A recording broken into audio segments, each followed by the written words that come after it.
Amante Padre Celestial, te agradecemos mucho por tus bendiciones, tu cuidado sobre nosotros, sobre nuestras familias, sobre el mundo entero, Señor. Te agradecemos porque nos has llamado nuevamente para estudiar tu palabra y te pedimos, Señor, que sea de ti que tengamos la voluntad, tanto el querer como el hacer, para que así podamos permitir que tú hagas en nosotros las cosas que estamos estudiando en este libro. Pedimos también que seas con aquellos que verán los videos más tarde, que para ellos también sea la misma bendición, tu misericordia y la dirección del Espíritu Santo. En el nombre de Jesús. Amén. Entonces comenzaremos repasando nuestros versículos de memoria. Esta noche estamos haciendo los de la primera parte, así que comenzamos con Mateo 1:21. Y llamará su nombre Jesús, porque él salvará a su pueblo de sus pecados. Luego, segunda de Pedro 3:13, bien que esperamos cielos nuevos y tierra nueva. Ay, con qué ansiedad, ¿verdad? Cielos nuevos y tierra nueva, en los cuales mora la justicia, no la injusticia y la imperfección y el pecado. Gloria a Dios. Hebreos 9:28, así también Cristo fue ofrecido una vez para llevar los pecados de muchos y aparecerá por segunda vez sin relación al pecado para salvación de los que le esperan. Y eso es lo que queremos, eso es lo que anhelamos, porque eso es también lo que Él anhela, que nosotros estemos esperándolo el día que Él regrese. Filipenses 3:9. Y ser hallado en él, ese día, ¿verdad? Y ser hallado en él, no teniendo mi propia justicia que es por la ley, sino la que es por la fe de Cristo, la justicia que es de Dios por la fe. Filipenses 3:3, porque nosotros somos la circuncisión, los que servimos en espíritu a Dios y nos gloriamos en Cristo Jesús, no teniendo confianza en la carne, no teniendo confianza en nosotros mismos. Si pudiéramos y debiéramos de tener confianza en nosotros mismos, pues Cristo no hubiera tenido que venir, ¿verdad? Ahora Hebreos 11:17 al 19. Por fe ofreció Abraham a Isaac cuando fue probado, y ofrecía al unigénito el que había recibido las promesas, habiéndole sido dicho que en Isaac te será llamado simiente, pensando que aún de los muertos es Dios poderoso para levantar, de donde también lo volvió a recibir por figura. Y allí llegamos a la primera mitad o a la mitad de los versículos. La próxima vez haremos los de la segunda mitad. Por ahora repasemos los dos últimos versículos que hemos añadido para mantenerlos frescos. Isaías 53:5, mas él herido fue por nuestras rebeliones, molido por nuestros pecados. El castigo de nuestra paz fue sobre él, y por su llaga fuimos nosotros curados. Amén. Y el último que añadimos fue 2 Corintios 3:18. Espero que ya le hayamos permitido al Espíritu Santo que lo fije bien firmemente en nuestra memoria. Y dice, por tanto, nosotros todos, mirando a cara descubierta, no con velo, ¿verdad? A cara descubierta como en un espejo la gloria de Dios, somos transformados de gloria en gloria en la misma semejanza, como por el Espíritu del Señor. Tuve ese poquito de pausa allí porque en inglés va una frase antes de la otra y entonces a veces quiero traducirlo en mi mente. Bueno, ese es el último que hemos añadido. Ahora vamos a nuestros libros, el capítulo 34. Capítulo 34 se titula Dos leyes. A manera de introducción, quiero que recordemos que en el capítulo anterior, en las páginas 219 y 220 habíamos visto esas comparaciones y esos contrastes de lo que Dios quería hacer por ellos y lo que ellos recibieron. Lo que Dios quería hacer por ellos era realidad tras realidad, tras realidad, tras realidad. Ellos se complacieron nomás con tener sombra y sombra y sombra de las cosas que Dios quería darles solamente. Continuando de esa misma manera, ahora, el título, como dije, de este capítulo es Dos leyes. No porque hayan dos leyes, una antigua y una nueva, no, eso no existe, sino porque vamos a comparar la forma en que, de acuerdo a nuestra reacción hacia la ley se convierte en una realidad en nosotros o en una sombra de muerte. Así que es una cosa bastante importante y de vida o muerte. Comienzo a leer entonces, estamos en la página 225, capítulo 34, el título Dos leyes. Por lo que precede, se hace evidente que hay dos leyes, así como hay dos pactos. Ambas leyes se relacionan la una con la otra de la misma forma en que lo hacen los pactos. Una es la sombra de la otra. El resultado de poner el velo de incredulidad ante la luz de la vida. Por favor, subrayen esa última línea allí. Una es la sombra de la otra. ¿Por qué? Nuevamente leo esa línea. Es el resultado de poner el velo en lugar de ver la luz claramente de la palabra de Dios. Entonces, seguimos en el segundo párrafo. Comienza citando a Proverbios 6:23. Porque el mandamiento es lámpara, la enseñanza es luz y camino de vida son las reprensiones que te instruyen. Qué bello ese versículo. Verdaderamente que si no lo tienen subrayado, escríbanlo, subrayenlo en sus Biblias para que así les llame la atención cada vez que pasen por allí por Proverbios. Pero Cristo es la única luz del mundo, la luz de la vida, de forma que solo en Él se encuentra la ley verdadera y viviente. En su vida, puesto que está en su corazón, y del corazón mana la vida, de acuerdo con Salmos 48 y Proverbios 4:23. Él es la piedra viva. Por eso la piedra tiene con P mayúscula, ¿verdad? En él encontramos la personificación de la ley. O sea que en la persona de Cristo y en su conducta, en su hablar y en su hacer, vemos la ley no en tablas de piedra, sino en persona, actuada en vida real. Seguimos la lectura.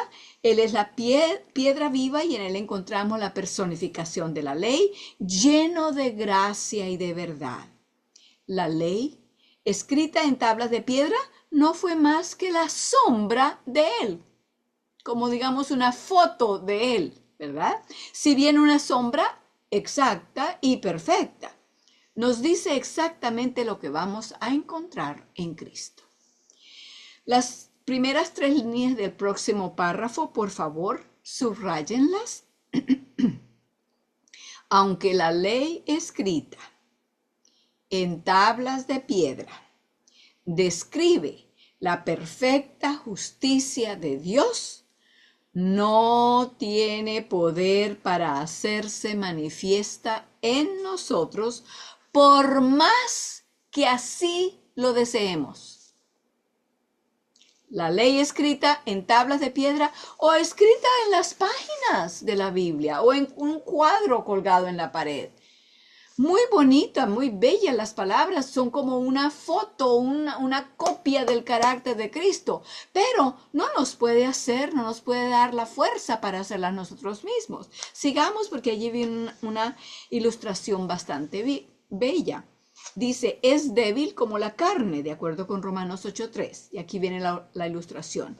Es una guía fiel.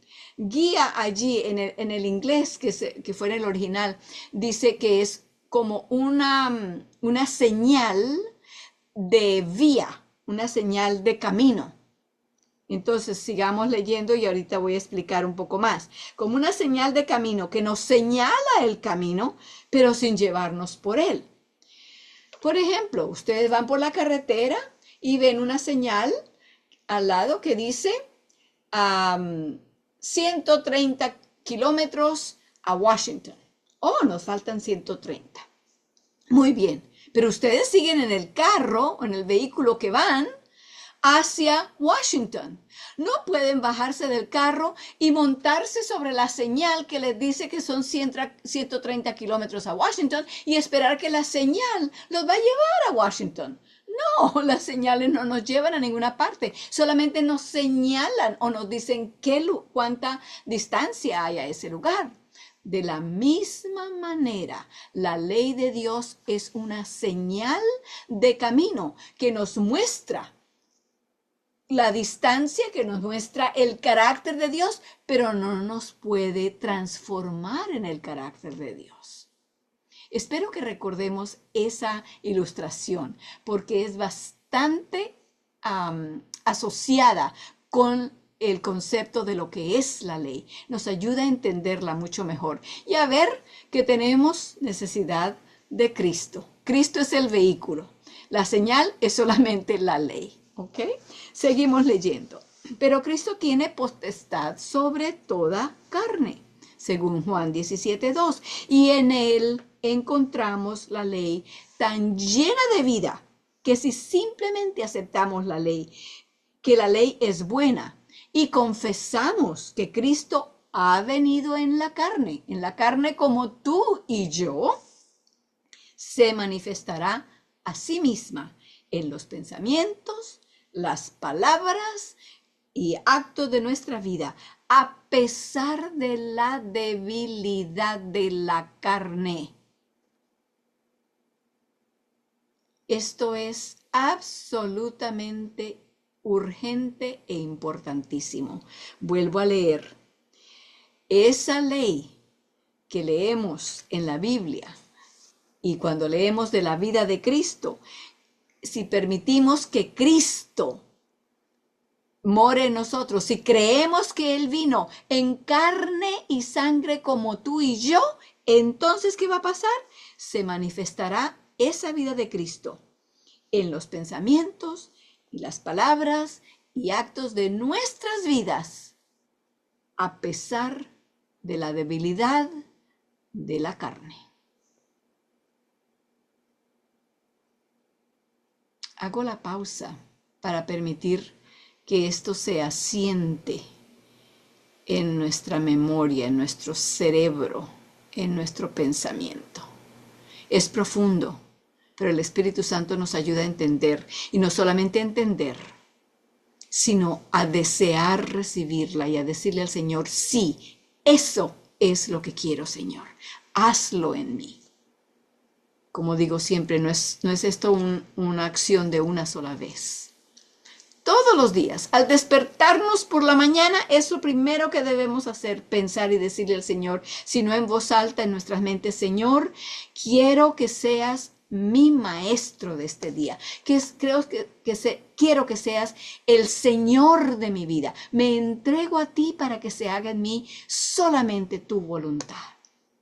Antes de poner los pies en el suelo, antes de sentarnos, antes de hacer cualquier otra cosa, eso es lo que debemos hacer. Y durante el día, cada vez que se nos presenta una situación de la calidad que sea, decir, Señor, hágase tu voluntad y no la mía.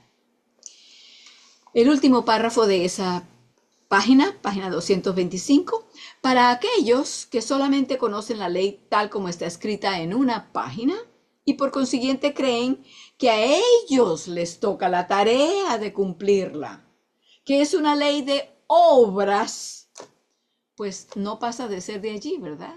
Una ley de obras y más obras y seguir haciendo y volver a hacer y se vuelve una tarea imposible. Sigamos leyendo. Y como tal, lo único que hace es pronunciar una maldición sobre ellos. Sí, porque al fin lo que la persona termina haciendo es, termina toda desesperanzada y desesperada. Porque se da cuenta que no puede. Muy bien, vamos a guardarla.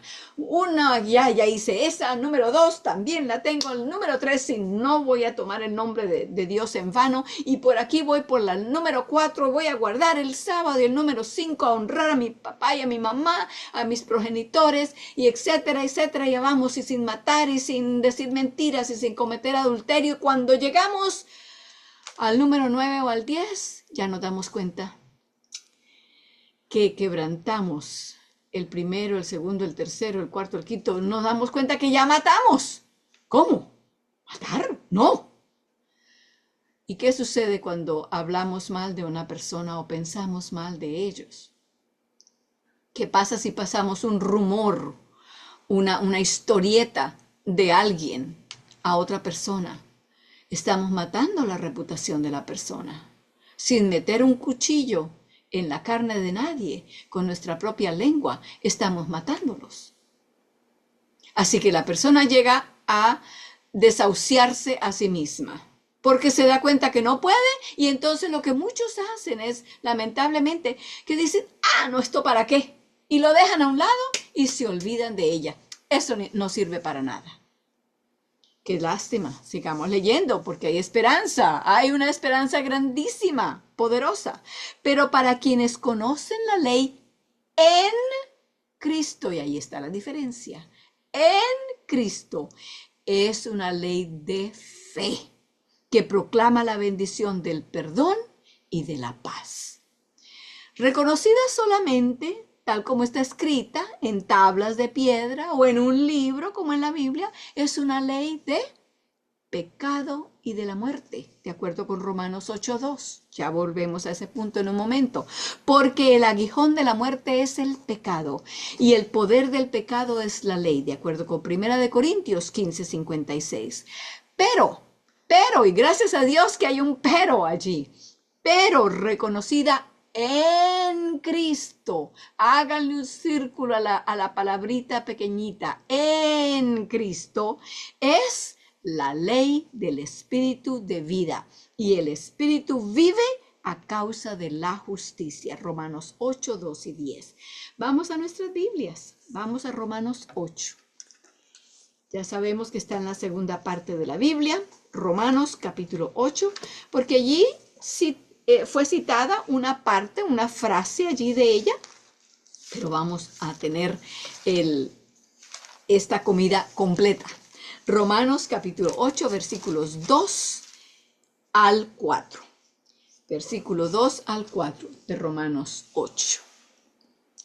Versículo 2 dice, porque la ley del Espíritu de vida en Cristo Jesús, así que allí tenemos la una, ¿verdad? Me ha librado. Oh, esa trae libertad, no trae muerte. Qué bien, qué buenas noticias, buenas nuevas. Me ha librado de la ley del pecado y de la muerte.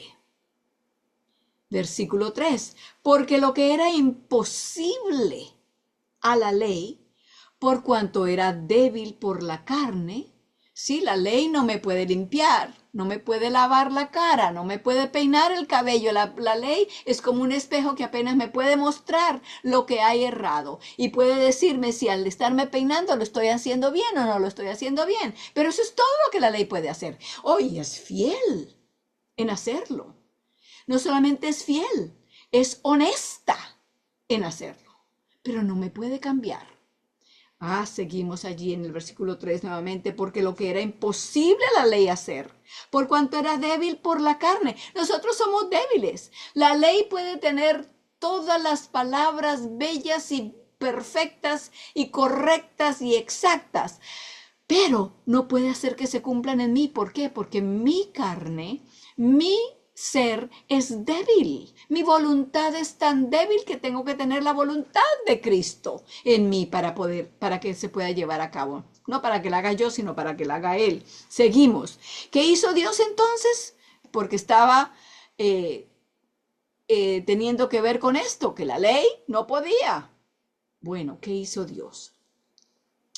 Dios enviando a su Hijo en semejanza de carne ¿de qué? ¿De santidad? ¿Carne divina? Carne de pecado.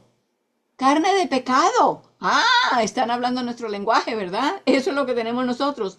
En semejanza de carne de pecado, y a causa del pecado, condenó al pecado en la carne, porque Cristo no pecó. Seguimos en el versículo 4, para que la justicia de la ley, porque la ley es recta, la ley es buena, para que la justicia de la ley fuese cumplida en nosotros, que no andamos conforme a la carne, no a lo que queremos nosotros, a nuestros deseos carnales, sino conforme al Espíritu, porque por eso le pedimos a Dios que nos dé su Espíritu, su voluntad, su buena voluntad de hacer las cosas, para que así, al estar en nuestro corazón es nuestra mente, donde hacemos la decisión, cuando hacemos esa decisión y creemos, ahora Cristo puede hacer en nosotros lo que la ley no podía hacer estando escrita en una página. Seguimos en el siguiente párrafo. Grabado con letras en piedras, no puede ser otra cosa que el ministerio de la muerte. Segunda de Corintios 3:7. Quien predica simplemente la ley escrita en páginas, escrita en piedras, señalando a la gente su deber de guardarla. Mire lo que dice aquí dice, no cometerás adulterio, y dice, no matarás, tienes que aprender eso, y dice también, acordarte has del día sábado para santificarlo, y predicamos, y las personas se las pueden aprender hasta de memoria. Pero ¿qué es lo que estamos haciendo con eso si no les hablamos de Cristo? Les estamos dando el ministerio de muerte, porque ellos se van a reventar tratando de hacerlo y no pueden, porque nadie puede, solamente Cristo. Y por eso Cristo puede hacerlo en nosotros. Seguimos leyendo. Quien predica simplemente la ley escrita, señalando a la gente su deber de guardarla y animándola a que haga lo mejor que pueda para cumplirla, está ministrando condenación. Pero la misma ley, por favor, pónganle un círculo allí a esto, misma ley, y no le pongan solamente un círculo. Si tienen algún colorcito por ahí, un creyón o una tinta de otro color, háganselo con color, porque esto es de subrayarlo y de hacerlo resaltar, porque allí está el secreto. La misma ley, la ley no cambia, la ley no tiene que cambiar. La ley no es deshecha y dice, no, esto ya no sirve, vamos a seguir aquí por este otro lado. No, la ley no ha cambiado ni cambiará, porque ese es el carácter de Cristo. La misma ley, escrita en tablas no de piedra, sino en tablas de carne del corazón, con el Espíritu del Dios vivo, segunda de Corintios 3:3, ya volvemos, es vida y paz. Y quien predica que Jesucristo ha venido en carne y que cuando mora hoy en un hombre es tan obediente a la ley como lo fue hace 1800 años, este es un ¿qué? Subrayen, un ministerio, un ministro de justicia. Estamos predicando a las personas entonces no que van a morir porque no lo pueden hacer, sino que van a vivir porque Cristo vive en ellos y hace en ellos lo que ellos por sí mismos no pueden hacer, incluyéndome a mí, entre esos ellos. Vamos a 2 de Corintios 3:3, por favor. 2 de Corintios está después de Romanos, viene primera y luego 2 de Corintios, capítulo 3, versículo 3:3. Dice, siendo manifiesto que sois letra de Cristo, administrada de nosotros, escrita, ¿cómo? Con lápiz, con lapicero, con tiza, no con tinta, mas con el Espíritu del Dios vivo, no en libros o tablas de piedra o en el pizarrón, no en tablas de piedra, sino en tablas de carne del corazón, de nuestros cerebros, del lugar donde hacemos las decisiones. Porque Dios no lo va a hacer a pincelazos o a cincelazos, grabándola en nuestro corazón y poniéndola allí como quien está haciendo una estatua. No, Él lo pone con amor, mostrándonos su vida. Nosotros nos enamoramos de Él, le permitimos que haga en nosotros lo que Él quiere y sale lo que Él desea. Una réplica de su carácter en cada uno de nosotros. ¿Le damos gracias a Dios por eso? Oh, espero que todos estemos diciendo gloria a Dios por estas buenas nuevas. Seguimos entonces desde donde íbamos. Empezamos a ver reconocido, donde dice reconocido solamente como un código de reglas al que debemos conformar nuestras vidas, la ley de los mandamientos expresada en ordenanzas, no es otra cosa sino que un yugo de esclavitud.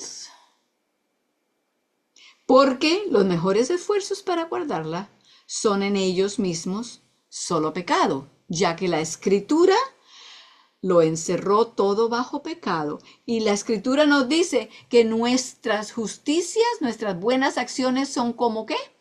Como trapos de inmundicia.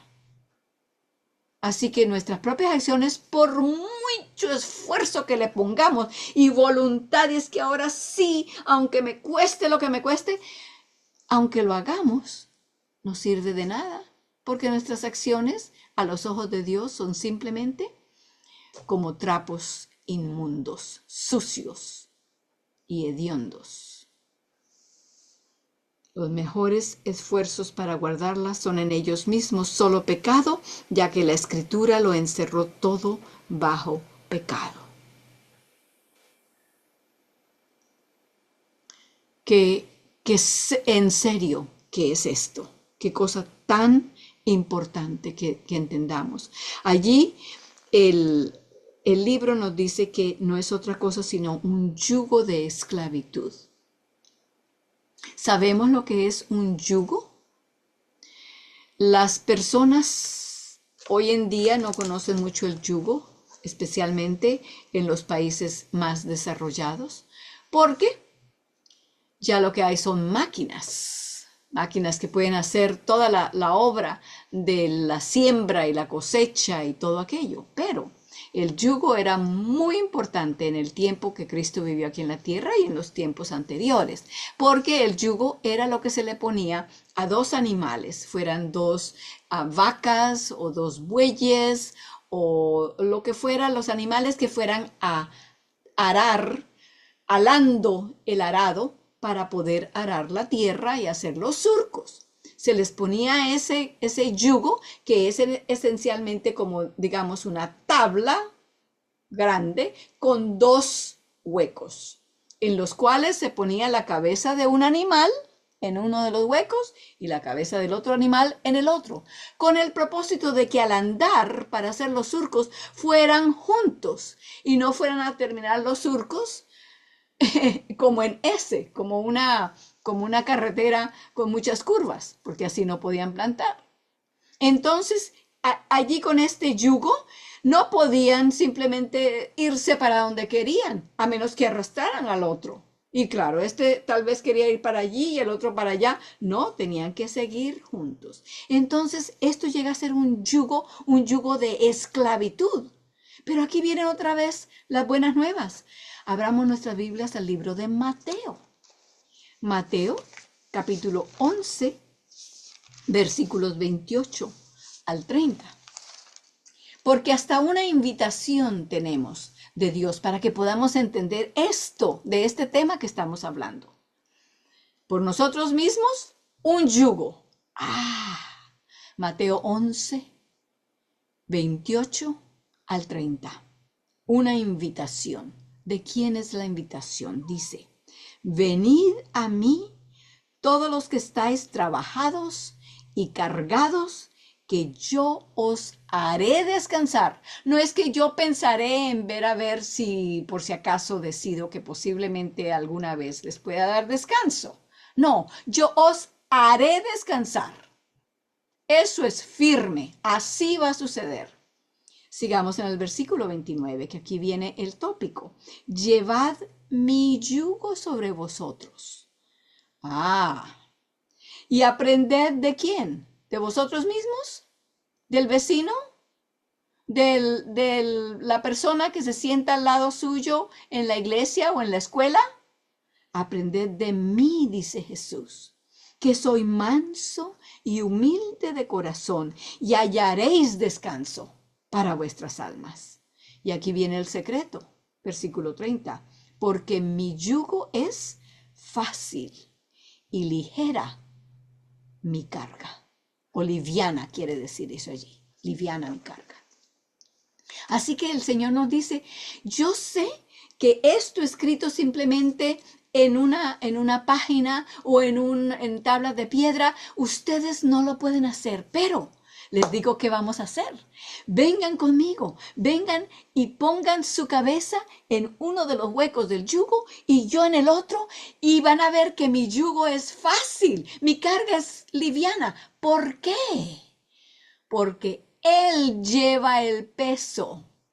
Él tiene la manera de saber para dónde vamos. Nosotros simplemente vamos a andar con Él, porque con Él la carga no es pesada.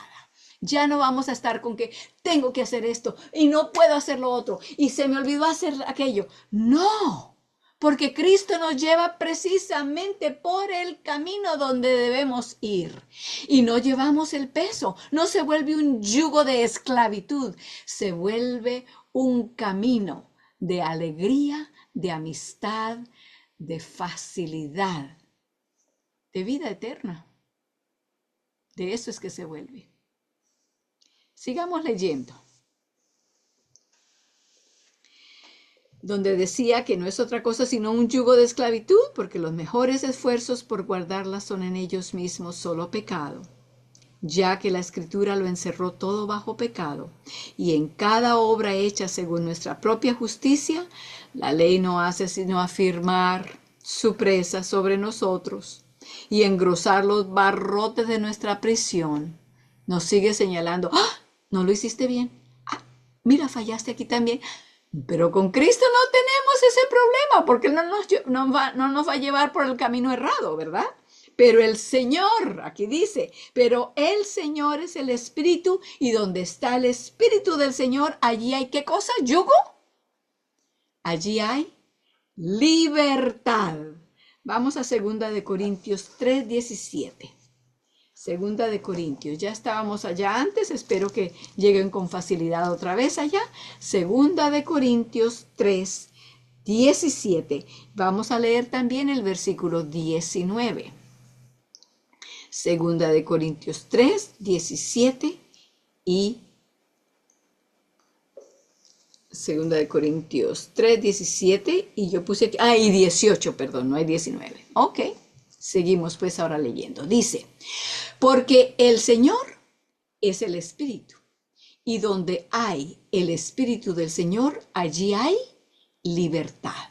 Y ahora viene algo aquí que ya conocemos, nos lo presentaron antes, ¿verdad? Ya es amigo nuestro. Por tanto, o sea, basado en el hecho que donde está el Espíritu de Dios, allí hay libertad, por lo tanto, como resultado, nosotros todos, mirando a cara descubierta, no con velo, no con duda, no diciéndole al Señor, ahorita sí, ahorita no, ya mañana, no, esperemos hasta el próximo mes, sin duda, a cara descubierta como en un espejo que estamos observando allí, la gloria, el carácter del Señor, somos transformados de gloria en gloria, en la misma semejanza como por el Espíritu del Señor. Por eso tenemos la libertad de decirle al Señor, sí, haz lo que tú quieres hacer en mí, porque no tenemos deseo de decir, no, yo lo quiero hacer como yo quiero. Qué libertad tan pura, qué libertad tan completa. Seguimos allí. La última línea de ese párrafo dice, por lo tanto, en Cristo la ley es la ley perfecta, la ley de la libertad. El resto de ese verso, de ese versículo, viene de Santiago. Sigan hacia adelante como que van a Apocalipsis. Van a pasar a Hebreos. No vayan muy rápido. Después de Hebreos está Santiago. Santiago, escrito por uno de los medios hermanos o hermanastro de Jesús. Entonces, Santiago, capítulo 1, versículo 25. ¿Qué nos dice en cuanto a esto? Mas el que hubiere mirado atentamente, nuevamente como que nos estamos mirando en ese espejo, ¿verdad? Como leímos hace un ratito, hace un momento, que dijimos que todos con cara descubierta mirando como en un espejo. Bueno, él habla de lo mismo. Mas el que hubiere mirado atentamente en la perfecta ley, que es la ley de la libertad, y perseverado en ella, no siendo oidor olvidadizo, sino que más, sino hacedor de la obra, este tal será bienaventurado en su hecho. ¿Por qué? Porque le permitirá a Cristo que lo haga en él. Va a entrar en ese yugo con Cristo y vamos a permitirle que Él sea el que lleve la batuta de ese camino. Vamos entonces al libro nuevamente, página 226, el último párrafo. Cuando los judíos en el Sinaí se dispusieron a obrar las obras de Dios en su lugar, ¿recuerdan cuando dijeron todo lo que Jehová ha dicho? Eso haremos. Tomaron su salvación en sus propias manos. Ignoraron la historia de Abraham y el pacto de Dios con él. Pacto a cuya consideración se les había llamado, particularmente se les había invitado. Pero Dios es paciente, no queriendo que ninguno perezca, sino que todos procedan al arrepentimiento. Por lo tanto, en constancia con su pacto con Abraham, no desechó al pueblo, sino que hizo todo esfuerzo para instruirles acerca de ¿qué?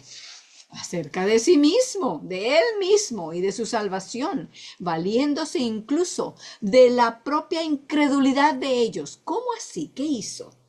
Les dio un sistema de sacrificios y ofrendas, un ciclo diario y anual de ceremonias que cumplían exactamente la función de hacerles guardar la ley que habían elegido guardar, es decir, la ley de las obras. Tenían que hacer y hacer, traer y traer, ofrecer y ofrecer, sacrificio tras sacrificio, como diciéndoles: ustedes no quisieron que yo fuera el que lo hicieran ustedes, así como lo saqué de Egipto, sino que ustedes se proponen hacerlo.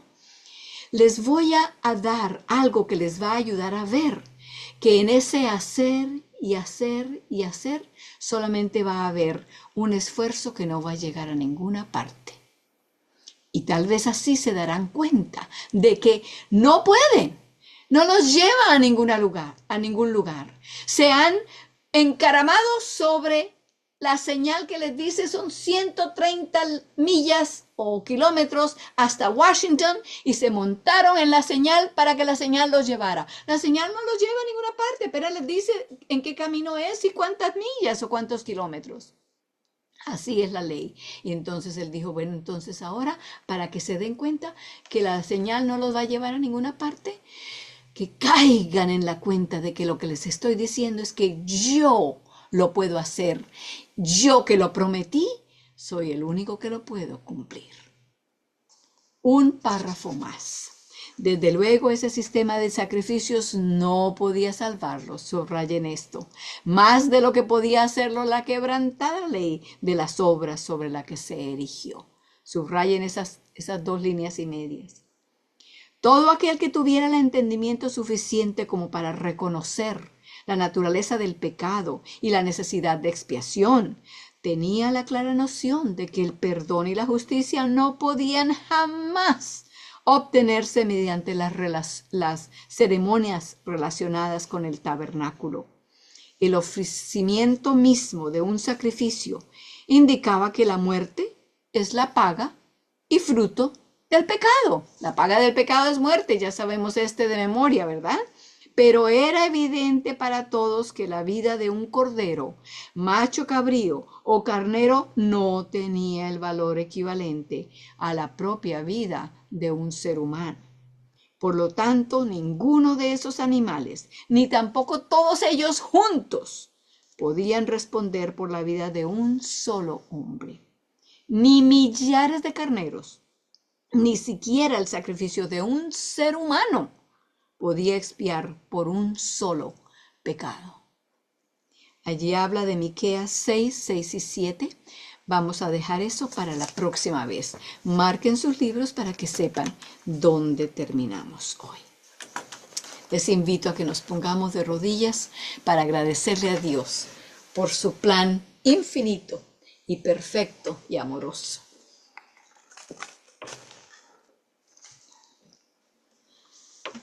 Querido Padre Celestial, cada vez que tomamos el tiempo y nos enfocamos en el plan que tú tenías para nosotros, para libertarnos del pecado, para que pudiéramos vivir eternamente y no morir a causa de nuestro pecado, nos sentimos tan invadidos, tan llenos de sorpresa. Nos quedamos con la boca abierta de ver todo lo que tienes planeado y todo lo que haces y lo que sigues haciendo para que nosotros entendamos y te permitamos que tú lo hagas en cada uno de nosotros. Oh Señor, ayúdanos para que ese velo no esté sobre nuestros ojos ni sobre nuestras mentes, sino que claramente lo podamos ver, entender, comprender y permitir que sea tu voluntad la que sea hecha en nosotros para que así se cumpla los planes que tú tienes para cada uno de nosotros y nuestros amados también. Oh, te lo agradecemos de todo corazón, en el nombre de Cristo, nuestro amante Salvador. Amén.